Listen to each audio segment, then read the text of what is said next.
सुनेत्रा पवार यांना मोठा दिलासा. 32 कोटींच्या अघोषित उत्पन्नाची कारवाई रद्द. पुराव्याअभावी आयकर विभागाचा दावा फेटाळला.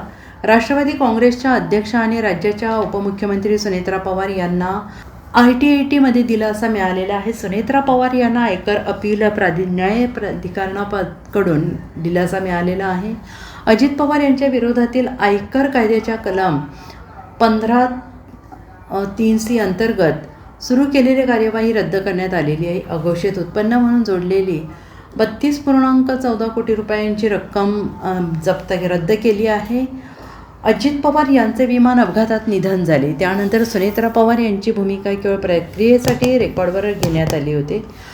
अजित पवार आर्थिक वर्ष 2019-20 काही कथित व्यवहारांचे प्राप्तकर्ते होते.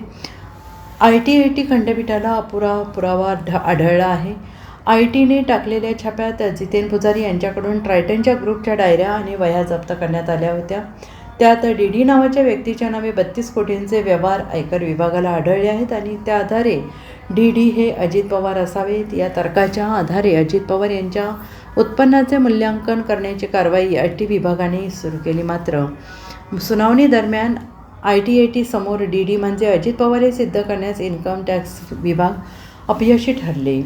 त्यामुळे सुनावणी दरम्यान हे दिसून आले आणि ITATने अजित पवार यांना क्लीन चिट दिली आहे. ITATने असा निष्कर्ष काढला आहे की आयकर अधिकाऱ्यांनी सादर केलेल्या पुराव्यांवरून त्याचे समाधान झाले असले तरी जप्त केलेला माल आणि अजित पवार यांच्यात एक स्पष्ट आणि कायदेशीरदृष्ट्या टिकणारा दुवा प्रस्थापित करण्यात ते यशस्वी ठरलेले आहेत.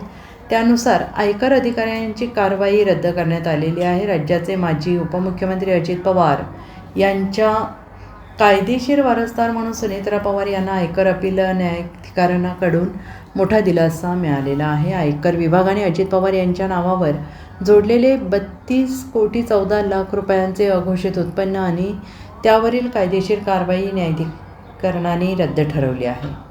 Bureau report SPN Marathi, Mumbai.